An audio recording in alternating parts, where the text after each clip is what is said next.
In today's video, I'm going to teach you how to repair Steam files. If your downloads are stuck, a game won't launch, or something feels off after an update, this walkthrough will guide you through Steam's built-in repair tools. These actions are safe and won't delete your installed games, but they do refresh cached data, fix library folder issues, and check each game's files for errors. Start by opening the Steam desktop app. In the top left corner, click the Steam menu, then choose Settings. In the Settings window, select Downloads on the left. Here, you'll see an option called Clear Download Cache. Click it. A prompt will warn you that Steam will restart. Confirm by clicking Clear Cache. Steam will close and relaunch, and you'll sign in again. Clearing the cache removes stale or corrupted download data that can block updates or cause patching errors, so this is a great first reset.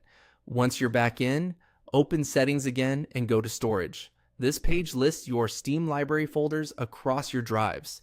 Find the library where your games are installed, click the three dots next to it, and choose Repair Library Folder. Steam will scan that folder structure and permissions and correct common issues that prevent games from updating or launching. If you're asked to choose which library to repair, select the one you use most and let the process finish. This can take a few minutes, and it's normal for the window to appear idle while checks run in the background. Next, verify the files of any game that's giving you trouble. Open your library, find the game, right-click it, and choose Properties. In the Properties window, select Installed Files, then click Verify Integrity of Game Files. Steam will compare what's on your drive to the official files on its servers and re-download anything missing or corrupted. Depending on the size of the game and your drive speed, this may take some time. Keep Steam open and avoid launching the game until the verification completes. A few quick tips while you wait. Make sure you have a stable internet connection and enough free disk space for temporary files.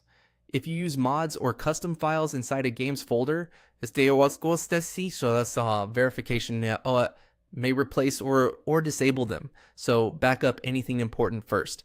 And if you have multiple library folders on different drives, you can repeat the library repair for each location. After the verification finishes, try launching the game again. With the cache cleared, the library repaired, and the game files verified, most file-related issues should be resolved. Thanks for watching, and happy gaming.